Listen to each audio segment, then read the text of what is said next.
Hey there, guys and gals. We've got a special announcement for you. Since Halloween is upon us, we thought we would do a Halloween giveaway. Because Halloween is the official holiday of I Know This Guy. All you have to do is click the link in the podcast description, fill out a short survey, and you'll be entered to win a $50 Amazon gift card to buy all those Halloween snacks for yourself. That's enough of me, and now for the rest of the episode.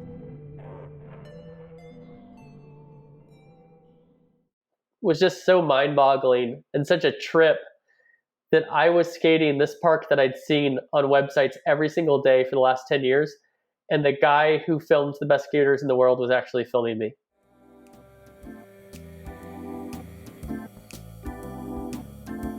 Hey everyone, welcome to another episode of I Know This Guy, the podcast where we dive deep into the lives of some of the most interesting people I know. Before we get started, please like and subscribe to I Know This Guy wherever you get your podcasts. By the way, my kids want me to say something about ringing a bell. What the hell's a bell?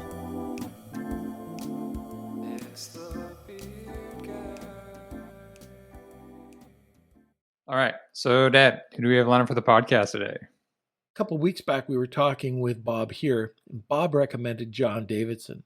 And John is this former professional skateboarder, and he's just done some amazing things. He's an incredible guy.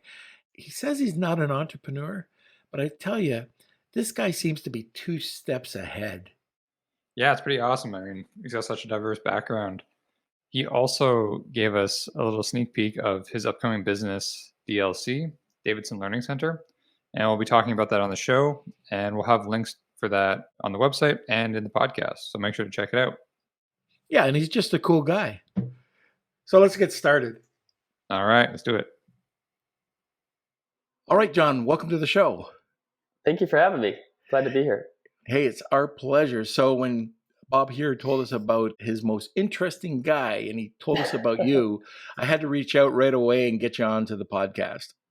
I appreciate that. Bob's awesome. So he knows a lot of really interesting people. So that means a lot coming from him.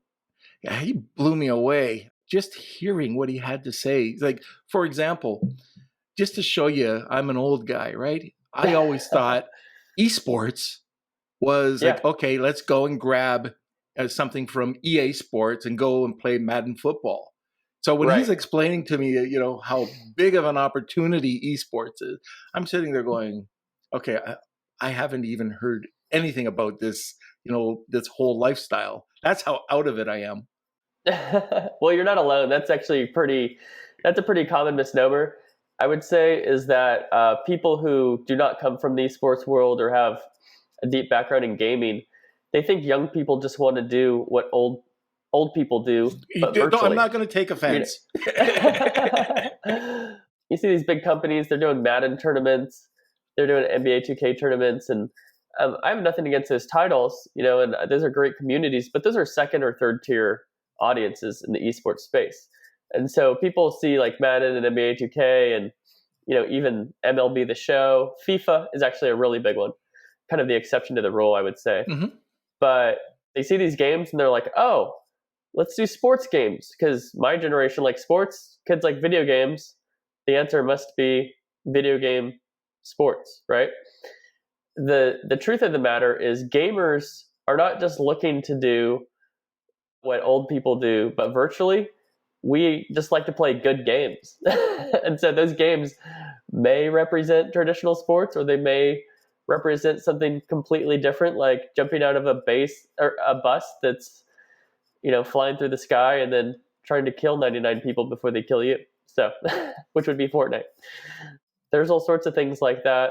So you're not alone, if that makes you feel any better. I hope it does. It does, yes. Good. We're starting off on the right foot. Perfect. So the very first thing I usually ask our guests, I want to dig into your background. I don't want to skim the surface. I really want to know, what makes John John. Okay. Yeah, that's a deep question. How much time do you have? Yeah, we got a few hours. Cool. All right. What makes John John? That's a really loaded question. That's a complicated answer, I want to say. I've been very blessed. I've had so many different experiences. I think something that probably separates me from most other people in business or in skateboarding or in gaming or public speaking or these other things that I've been part of is that I have not stayed in one lane. I've kind of done all sorts of things. I want to say a big part of that is probably just the continual search to find what I love to do, in addition to never settling for the place that I'm at. I don't have like a super clear vision of where I want to go, but I just want to do great things. And I kind of let my passion and opportunities lead me there. I think, if anything, I have a gift for vision and seeing opportunity. So I can see things that can or should happen based on where I'm at now and the steps to get there. So you would definitely not draw a straight line from Reedley, California on South Hope Street to Dallas, Texas. That's for sure.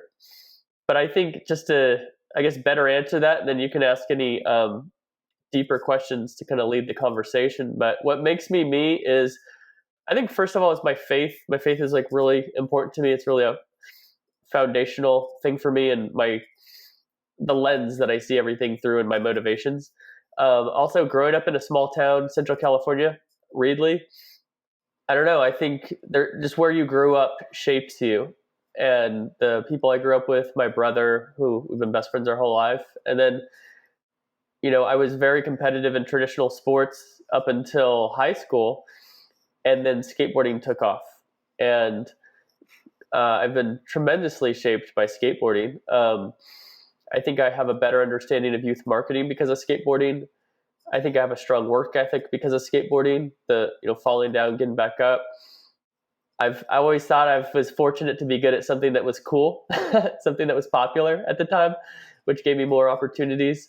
So, getting 2 free pairs of shoes every month when I was a junior in high school was pretty cool. My mom definitely lucked out with my sponsorships. She didn't have to buy me anything since I've been 14 years old. But the other things that have shaped me too are living all around the country: Orlando, San Francisco, Washington, D.C., Sacramento, and touring the country nonstop for 6 months at one point. Just a lot of different experiences, a lot of hard ones, So it hasn't been easy for sure, but I think what's kept me going is that there's been very few times where I was focused on my current situation. Most of my life, I've been looking forward and looking at where I'm going, which has enabled me to live through some pretty crappy situations or some challenging jobs or living situations because I'm not focused on what I'm doing now. I'm focused on where I'm going. And then I would say lastly, the last 2 things that kind of define me are my love for business. I really love strategy, marketing, business development. My mind is just going 1,000 times a second all day long with ideas, and it can be a curse and a blessing. But also my love for the gaming community. I kind of came into the gaming community from a professional standpoint a little later. But I just love the community. I understand them. It's just been something that I've really gravitated towards. And my main mission nowadays is to help people, but also to help enhance the experiences of the esports community through both improved business practices, which I do through the Esports Trade Association, through reimagining the event experience, which I'm working on through PRG, and helping brands better connect with gamers in the space that adds value to our community and enhances it, which I'm doing through my new company that I have not announced yet, but by the time this comes out, I think it'll be announced. But my company DLC will be focused on that through content, public speaking, and consulting to help brands and subcultures connect in meaningful ways. When was your aha moment that skateboarding was going to be your short-term professional career? Boy, not for a while. I was so involved with every sport. My brother really had the passion for skateboarding. he had the passion and the love for it, and I had the talent. Skateboarding is really unique in the fact that you probably have to be more natural at it to be successful than any sport. Other sports have fundamentals. If you hustle and you have the fundamentals, you could maybe not be the most talented person, but you could go pretty far in traditional sports. And skateboarding is just you have it or you don't. It's more about style. It's more an art form than a sport. And it's just, I'm not the most naturally talented skateboarder, so I'm not here saying, oh yeah, you have to be natural and I'm so great. What I'm saying is, I've been fortunate that I had a natural talent, but it's just a really interesting activity that it's you have it or you don't. You can fall on concrete all day and love it, or you can't. And so for me, it was just kind of another physical activity that I kind of was good at naturally, and my brother had the passion for it. So we really, he would bring me all over the place. I probably would have quit skateboarding a couple times if it wasn't for him, but it was around. Let's see, I started when I was 11. And then I got sponsored when I was 14. So around 13 years old, skating for about 3 years. Now, keep in mind, nobody was sponsored at this time. So it wasn't like nowadays, everybody's either got a shop sponsor or their goal is to get sponsored. Back then in a small town, we didn't know anybody was sponsored. So it wasn't really a thing. So after about 2 years, my brother was like, John's pretty good at skateboarding. We should start filming him. So start filming. Made a video. I won a contest that a new skate shop put on, got sponsored by this shop, and things kind of went from there. But I think the aha moment that I could really do something with it was shortly after I graduated from high school. And what happened was after I graduated from high school, I really had this moment of self-realization, like, oh my gosh, I got to go to college. I got to get a job. I guess skateboarding is just going to be a thing for fun. And there was this company in Orlando, and they sent out these flyers to everybody. This was right before like MySpace had kicked off and stuff like that. So there was not social media. It was just, flyers sent out to skate shops. So they sent out flyers to every single skate shop in the country, I believe. And it was enter with your sponsor me video. And the one who wins the contest gets sponsored by the company. Now, I have no idea if I was the only entrant or if there were millions of children across the world who submitted videos or somewhere in between. But all I know is I won that contest. And so I got this sponsor, and it just rejuvenated me. It gave me new opportunities. And about a year of doing that while still living in California, they called me up and they said, John, you should move to Orlando. And I said, yes, I should. Let me drop out of school real quick and buy a one-way ticket. And so that was really when I realized, like, I remember actually vividly, it almost is like an emotional moment for me thinking about this, but there was the night before I took that trip to Orlando, me and my brother went and skated in just this empty parking lot. It was just kind of like a brother bonding time before I go to chase this dream I never thought I'd have the chance to do. And it was just skating flat ground in an empty parking garage, but I was skating so incredibly well that night. And I was just having a great time with my brother. And I remember him saying, like, man, I remember when you first got sponsored, I was thinking, I wonder how much free stuff we can get. And now, you're doing it. You're taking off to really chase this, and you have a chance at doing it. So that was a special moment. And, I didn't get as far as my dream was, but taking that chance, going after that opportunity, put me in a place to take advantage of other opportunities, which has been a long road and many of those forks in the road. But yeah, that was the moment, was right after high school. It must have been such a change going from California to the middle of Florida, the heat, the humidity. Does that affect, I'm kind of curious because, you take a look at football players, they're playing in Texas and then they go up to Buffalo in the middle of winter. Does the weather affect your performance? Greatly. Yeah. It's a major challenge. Or a big reason why the whole skateboarding industry is in Southern California is because the weather is so great. I mean, a big part of it is because it started with surfing, in San Diego, and then skating pools and all that. But, you could skate year round in LA. Here in Dallas, the humidity is kind of medium, so I typically skate at night nowadays, and it does cool off. But yeah, there's been plenty of times where I got heat stroke because I was skating too much. In fact, I did a video with Alt Apparel and DC Shoes about a month ago, and I think it was like 105. I did a shoe review video just like middle of the day because it was the only opportunity to do it. And literally, I had so much water with me, fortunately, but I would be sitting in the shade, like chugging water, and then I would tell the filmer, okay, I think I got 3 tries in me. And I would try a trick like 3 times, and then I would have to go back in the shade and just chug water until I could skate again. So, if there's a will, there's a way.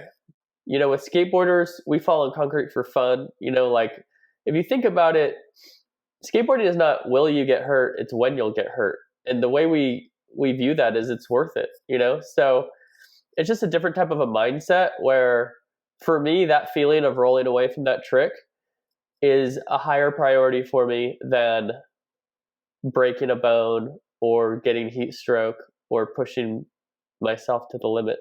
I used to play hockey, and you think, oh, it's a pretty heavy contact sport. My kids play rugby. Oh, pretty heavy contact sport. When I take a look at skateboarding, you don't think about it at first of how many bones are broken. But like if you come up in my generation, like skateboarding wasn't in Canada, wasn't really around, and until I would say probably in the 80s it started to take off, in the 90s, and I was already old then. So, but I mean, you guys have balls.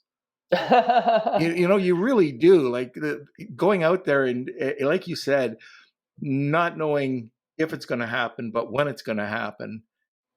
That's like that's like being a goaltender in hockey, just loving having, pucks being shot at you 50, 60 miles an hour. Yeah, right. Well, there's all sorts of different things like that, right? I mean, there's things I'm scared of. There's things that I'm just naturally, this way for whatever reason. And there's a lot of focus. Skateboarding is probably 90% mental when you get to a certain point, because it's all about scaring yourself. I mean, you have to will yourself to do something that you're terrified to do. And a lot of it has to do with the first try. If you can get that first try under your belt without dying, usually it's like, okay, I got this. But sometimes getting yourself to even try that first one, especially a trick that you have to commit to 100%, there's some tricks that you can kind of feel out and you can kind of like, okay, just tap the rail or kick out or whatever. And then there's some tricks that, man, you just have to, if you don't 100% commit, you will really get hurt. And in those moments, it's just such hyper focus. And so what I try to do is I try to break down the trick to the most simple components. And so what I've done, one of my favorite tricks, which is actually the last trick in this DC video, it's a kickflip backside lip slide on a rail. And so essentially what you do is you approach a rail with your back facing it. So that's backside. A lip slide is, I'm going to use this as an example, if that's okay. So your back is facing it. This is the front wheels. This is the back. You ollie up. Your back wheels go over. You slide in the middle, and then you turn back straight. So I'll use my key here as my skateboard. This is really getting interesting. So a kickflip backside lip slide is you ollie and you kickflip. You flip the board, and then you catch it above the rail. Back trucks go over, land in the middle, slide, and then you turn off straight and you land. So that's one of my favorite tricks to do. And it's one that you there's no way you can try it halfway. And so I've been on rails where, if you don't land that, you're really going to get hurt. And so I just break it into the point. I'm like, okay, all I have to do is catch the board above the rail.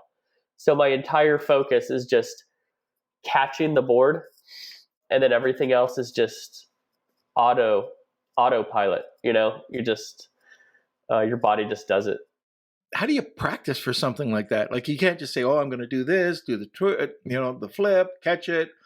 How do you train so you don't do it the first time and you just don't land on your head or your butt? It's a good question. So what I'll do, I explained how that trick works. So what I'll do sometimes is I'll just get a lot of good kick flips down. For one, make sure my kick flips are flipping right. I'll do some backside lip slides on the rail, which is a trick I'm very comfortable with. So that trick's not really very scary for me. And then I'll do some kick flips where I just on flat ground where I turn backside. So if the rail was on the ground there, I would do it. Sometimes you might have a smaller rail or a ledge that's nearby that is easier to practice on, and but sometimes you don't. And so sometimes you just do a few kick flips on flat ground, turning it, and you're like, okay, that's the feel. That's the way to do it. And then you just have to not hesitate. I do have a skateboarding story. And so in my other career, I work in e-commerce. I help people bring brands online. Anyways, one of the brands was a skateboard. And it's a very unique patent pending skateboard that was being made in China. And so they were going through the inspection process. So part of the inspection was the skateboard had to go straight. It had to turn right. It had to turn left. And it had to bear so much weight. So it was hilarious because it was custom made in this shop. And the inspector had come in. They were taking video of these Chinese people that were trying to go on a skateboard for the first time, try to go straight, try to go to the right, try to go to the left. And then they were sitting on the skateboard with these bundles of weight. And it was hilarious. But all the skateboards passed the inspection. They got shipped, but it was pretty funny. I don't know. You know what's funny is like my balance works really well on the skateboard going side to side. But if I'm trying to balance going straight, like roller skates or something, which I would never wear roller skates to start with. But if I did hypothetically, or skis, like my balance, I'm not great at balancing straight, like going forward, backwards, but on a skate, like sideways. I mean, I've ridden a skateboard longer than I've not ridden a skateboard at this point. I'm 37 and I've been skating for 26 years. So it just feels so good just standing on the board. I remember a friend of mine in high school, he said, "John, you look more natural riding a skateboard than you do walking, but you also walk kind of funny." It's like, that's fair. So you've been, and I'm wondering, because you're in a variety of different businesses, you go for it. It seems like you seize the opportunity. And does that have anything to do with you having to adapt, going back and forth to all these different locations and having to adjust? It's a good question. Yeah, if there's one thing I think that's really helped me is just I'm not afraid to do things I've never done before, not afraid to move across the country with a one-way ticket, not knowing anybody, just going for it. I don't know. I'm kind of a laid-back person, so I think that has resulted in helping me quite a bit because you can identify opportunity. You can be in the right place at the right time, but unless you go for it and unless you stay dedicated to it and you persevere through the hard times, you won't be successful in that thing. So I think moving from city to city is actually more the result of that rather than the cause. I think empathy is probably the biggest reason why I'm involved in a lot of different things that might seem disjointed or not connected. I identify with people really well, and I've always been able to kind of walk in a room and talk to anybody about anything, and I've been able to really see things from other people's perspectives. In fact, actually, there was a moment that really enabled me to be able to do this, and I think it's helped me a ton of seeing things from other people's perspectives, which is I had a debate class in college, in community college, Fresno City College, shout out, go Rams. I've gone to a lot of colleges too, by the way. It's not a point of pride. It's probably more embarrassing, but I'll have to shout them all out throughout the podcast. But anyway, at Fresno City, I had this I had this debate class, and we had to debate. I love debate, by the way, but we had to debate a topic that we didn't believe ourselves. And this was really such an eye-opener for me. I had to debate that drinking should be legal for 18-year-olds. I was arguing to lower the drinking age to 18. And boy, let me tell you, if I could have bought alcohol at 18, it would have been more of a disaster than it was before. But so I don't believe that. But I was able to frame it from the standpoint, I got on that debate stage and I said, look, we either need to lower the drinking age to 18 or we need to move the legal adult age up to 21, because how is it that we can send our young men and women to die for our country? We can vote, you can buy cigarettes, you can legally be married, but you can't enjoy a drink after any of those activities, And in that moment, when you position it that way, that's hard to argue against, right? Because nobody's going to make the legal age 21, but it's far easier to make the drinking age 18. And so by convincing myself of it enough to argue it, to win a debate, it just really opened my mind to be able to see things from other people's perspectives. And so I think business is all about solving needs, and it's understanding what the other person is trying to accomplish. And so when I'm in a boardroom, whether it's with executives or whatever, I can put myself in that place and I can fit in, and I can talk the business talk and I understand and I can connect with them in unique ways. But also when I'm in the room with gamers or skateboarders, I'm fully at home and I'm one of that community as well. And I can talk the talk and I can enjoy it and I can see things from their perspective. And then I can combine those things, And so I think something that's been successful in my career is being the middleman between two groups of people who can't talk to each other or don't understand each other. So whether that be running a design studio and explaining to clients the design process who have no idea why it's a big deal to turn the color of the logo blue at this stage, but it's not at this stage, or trying to make something tangible that's intangible in somebody's mind, or whether it's talking to brands and agencies about how the esports community resonates with brand activations that enhance their experiences, and then talking to gamers about why we need to let in the right people to help professionalize the space in ways that help us grow more sustainably and create new monetization models. I'm just kind of comfortable in all these different spaces. And I think it's unique, I guess, that a skateboarder or a gamer loves and understands business. And it's rare that a business person loves and understands gaming or skateboarding. So I've kind of been fortunate to find myself in the middle there through probably empathy. Interesting, because when we were talking to Bob here last week, we got on the subject of professionals, different types of professionals. And he was talking about great professionals are when you walk into a room and you can feel when they're talking to you that they're all about you, that they understand you. And, and then you've got the other, they might be great, but they'll never go on to do other things. They might have that sports attitude, the competitiveness, but they don't have the personal approach that the really great professionals can do. And it sounds like that's an attribute that you have. Well, thank you. I think the other thing is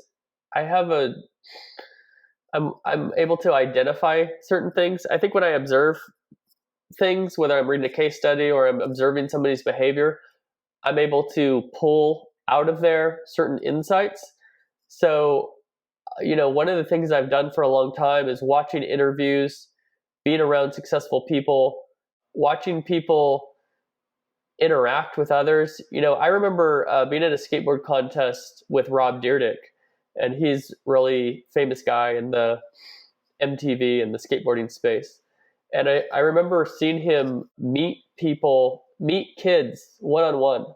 And this is a guy who, people, they do the Make-A-Wish stuff. And it's like, I want to spend a day with Rob Dyrdek. And that really blows him away. It's super cool. But I noticed how he made a personal connection with every single kid. And, that's what I strive to do. That's what I want to do. I want everybody I come in contact with to feel heard.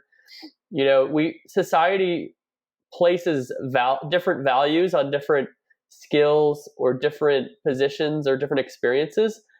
But I see it all the same way. I think everybody's designed a certain way. We all have our own gifts that we have naturally and that we develop. And some people are behind the scenes. Some people are upfront. I'm fortunate that just my skills happen to be more upfront, but I could not survive or be efficient or do what I do well if I didn't have people who did the things that I don't do well, So I try to focus on that. And I mean, you could totally make somebody's day. You could save a life by the way that you interact with somebody. If you think about just feeling heard is so important. Not necessarily solving everybody's problems, but feeling heard. And I just think that's so important. So what I strive to do is to come into a room and to get to know people for who they are, not for what your role is. It's so funny. You go to a conference and everybody's wearing these badges and all the business professionals are looking each other up and down because you meet eyes and then you look down at the tag, So you've got all these dudes who are look like they're checking each other out. It's kind of funny. Is that person's role or title worth me introducing myself, And it's just the worst feeling in the world when somebody looks you up and down and then walks away. You're like, hey, that's ouch. The story of my high school, life. Yeah. So, but no, I hope I do that to people that I meet. But when I've seen people who are successful, the thing that's blown me away the most, I've had the opportunity to meet a few billionaires.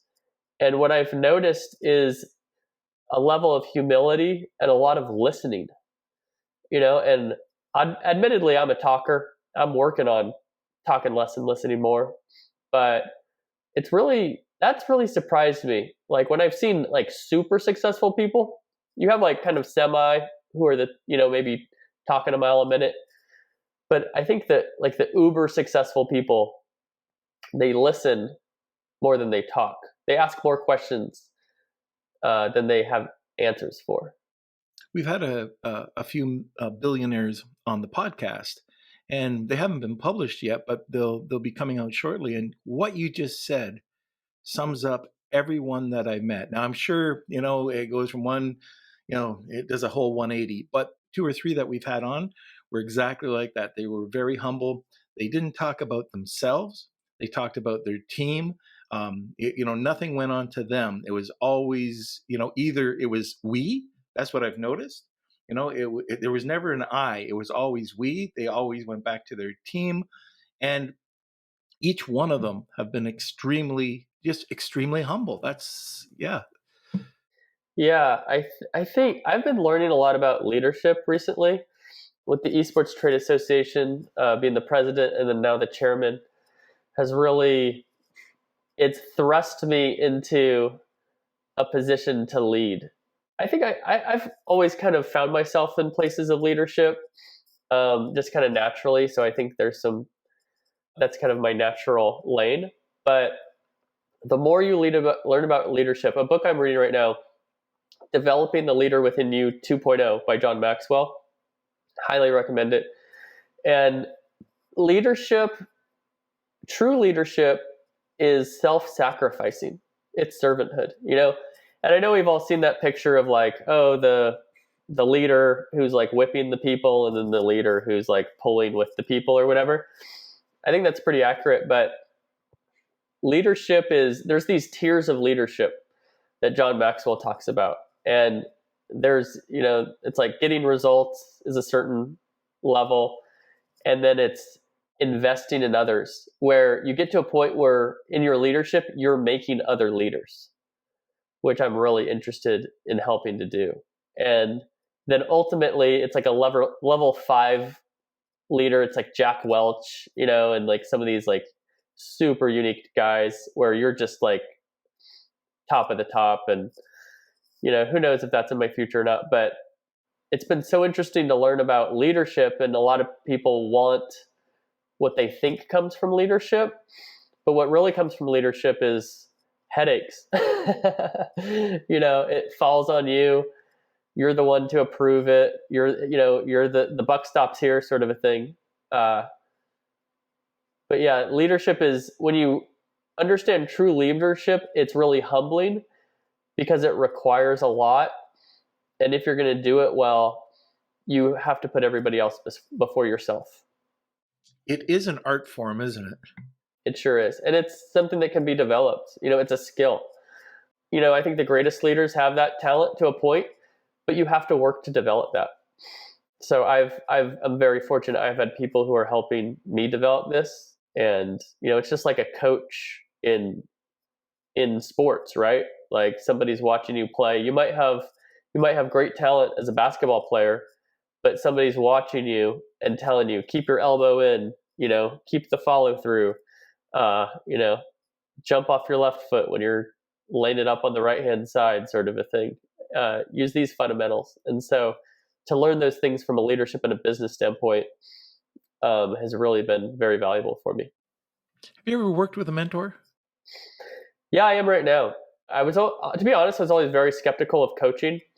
I never really had anybody in my life who was a great mentor for me. My brother, but that was more a peer thing, And I didn't grow up, I was going to mention this, was kind of a unique thing, is I didn't grow up with anybody in my family being in business.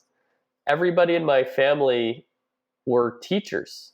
So my mom was a teacher, my aunts were teachers, my grandparents were teachers. My dad worked at a factory in our small town.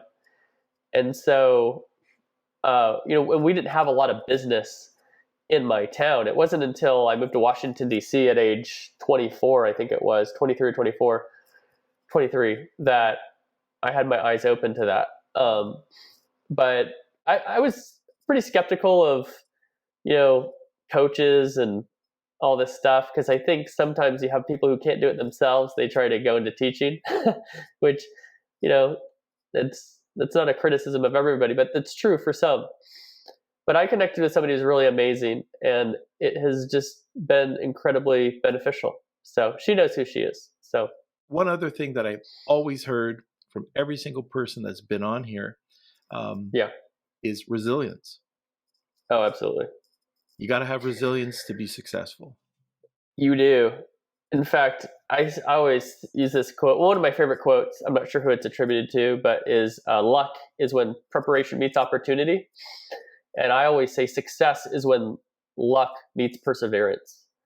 Because I've seized opportunity, I've been prepared, but a lot of times when you do that, when you stretch yourself, when you go and you do something you've never done, or something that's on the edge of your experience or the edge of your capabilities up to that point in your life, it's hard.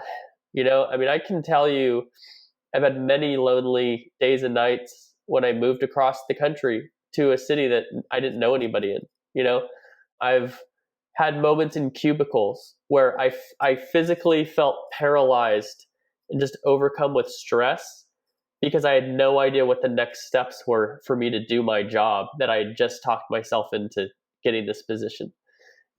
But when you don't give up and you're willing to work through that, and failure is not an option, and I think part of it comes from skateboarding, taking the slams to get to the feeling that you want to have. If you can work through that difficulty, that uncomfort, and that pain, sometimes depression, you'll go far. But I think a lot of people aren't willing to go as far as they need to develop or to take it to the next level. I think a lot of people give up too early. And so there's one thing that I've reminded myself. I remember multiple times driving to work at a very tough job and having all sorts of things going on in my life and thinking, it can't get much worse than this. And that was encouraging to me. I was like, oh my gosh, if it's this bad, it can't get much worse. And that means it's about to get better. So I think that's a mindset of, can you flip? I think optimism has been something that's really helped me. I tend to see things very glass half full, and I used to see things a little too glass half full, where I only recognized the positives and I dismissed all the negatives. But I try to be a little more balanced. But yeah, I think seeing the silver lining. In fact, I'll say this is one thing I've really been working on the last year is recognizing the situations that you're in and the unique pros and cons that you're in of your current situation. I'm a big believer in seasons of life, actually. Seasons of life. You can have, and this could be professionally or it could be personally, right? And so you could be single right now or you could be married.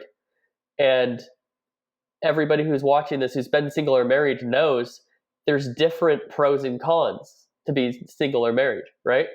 Like you could be single and you have a lot of free time, but you don't have a partner who you're doing life with and all the benefits that come with that.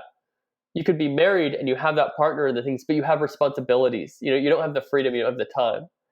And you can then take those things and you can attribute them to what is your current job, right? Or what's your current situation, this, that, and the other.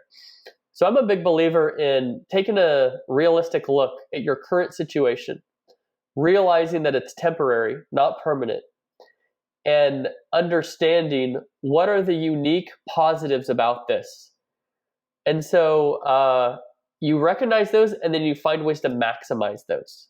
So you leverage those positives of your current situation to the max as long as you're in that season of life to set you up for the next season of life.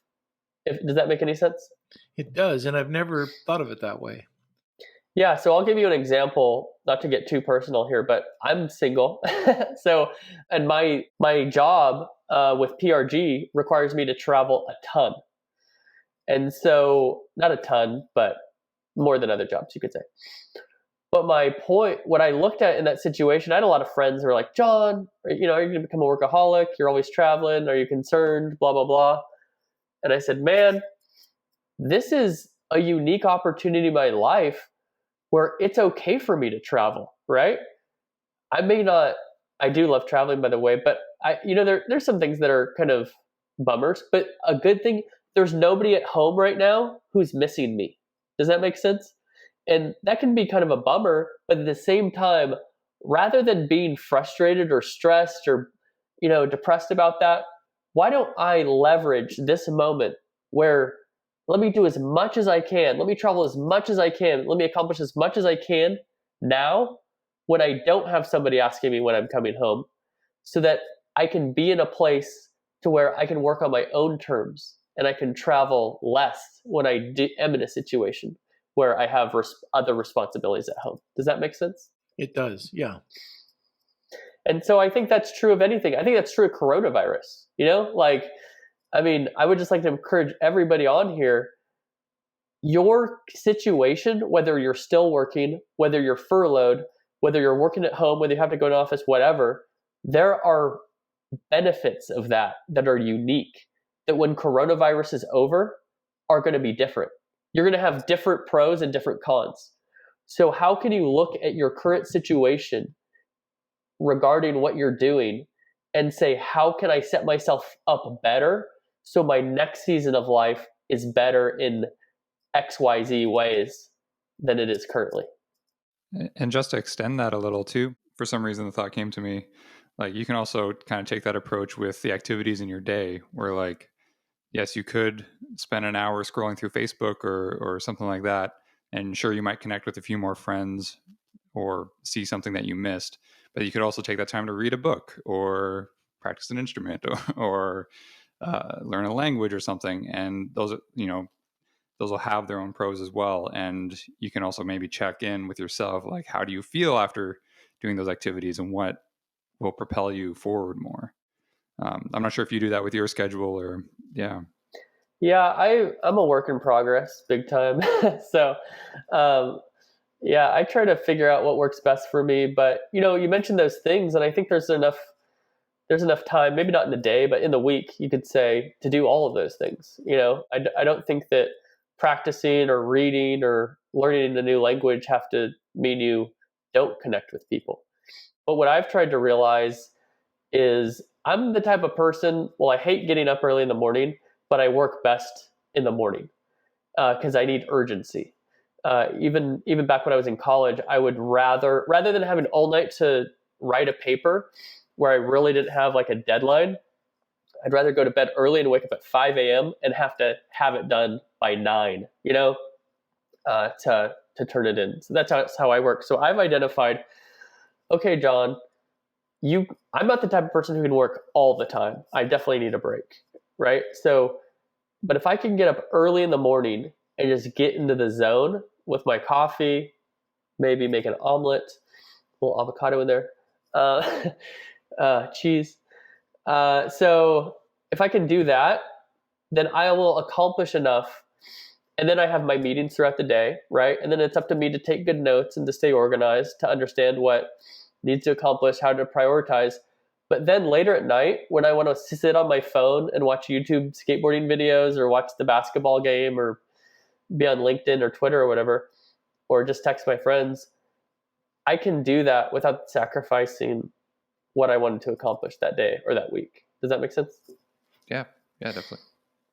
So I don't do that perfectly all the time, of course, but it's something kind of newer in my life that I've been trying to figure out. Like, what is that schedule for you? Everybody's different.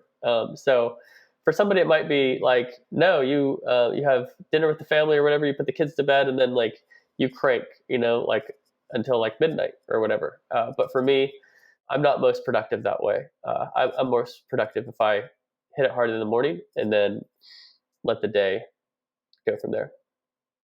How did you handle stress when you were in a competition? Maybe it wasn't going well.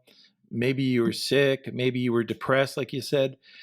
I love talking to athletes about, how they handled it at that time.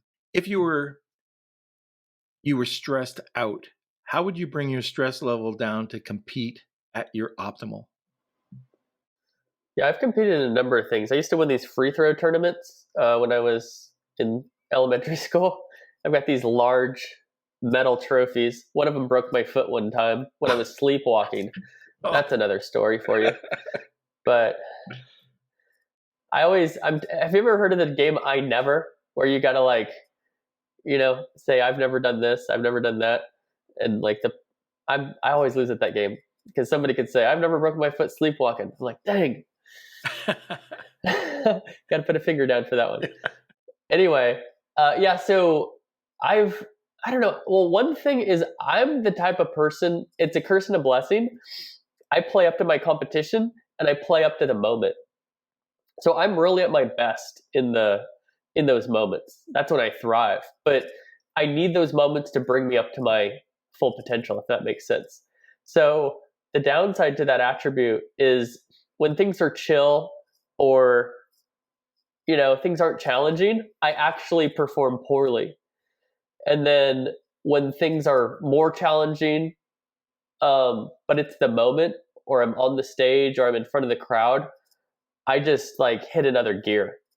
And that's true in business and speaking and skateboarding.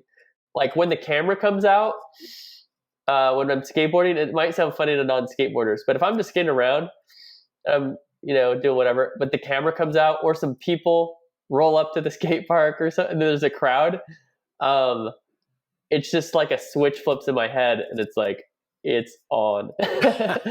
So I don't know that I can give as much advice on that from how you do it. I will actually attribute it to Simon Sinek, who's amazing. This is actually something I've done that works, because what's funny about public speaking, I get super nervous every single time. But what I do is I basically put myself in the position of being an actor, and I just act like I'm this successful public speaker while I'm on stage giving the speech. And it works. Simon Sinek has this thing. It's called nervous versus excited. And I might screw this up a little bit, but what he said is nervousness and excited have the very same symptoms. Nervous raised heartbeat, right? Clammy skin. There's probably a couple others. Excited, same symptoms, but you just feel differently about it, right? And so he says, you say audibly, you say out loud to yourself, I'm not nervous, I'm excited. And it works. It's amazing, actually. So I would challenge anybody in something that like you're going to speak in front of a room or you got a big presentation or whatever. Before that, say to yourself out loud, I'm not nervous, I'm excited. And it's a perspective shift. It's amazing. I usually take, what is it, Hayden? I get stage fright. What's the name of that? Heroin? Poly something. I just crawl up in the fetal position. Yeah, that works too. That works. Yeah, actually, I mean, I think I mentioned this on the podcast before, but as a performer, like I've had a career as like a sideman musician. Yeah. So I didn't really have to speak on the mic ever, but recently I've been performing my own projects and moved up into like a leader position in front of a band and audience, and came across like similar issues where like I'd be so nervous and trip over my words, and like I'm listening to like the monitor and like I'm hearing my own voice, and it would just trip me out so much. Right. But I think in my own way, I kind of almost picture it like, no, this is actually like a fun experience. I have this opportunity to just say whatever I want to this room of people, and they have to listen to it. What was that? Which you do. Which I do. And I just, now it's more of like a fun, almost like a playground on stage rather than like this restrictive. True. And the more you do it, right?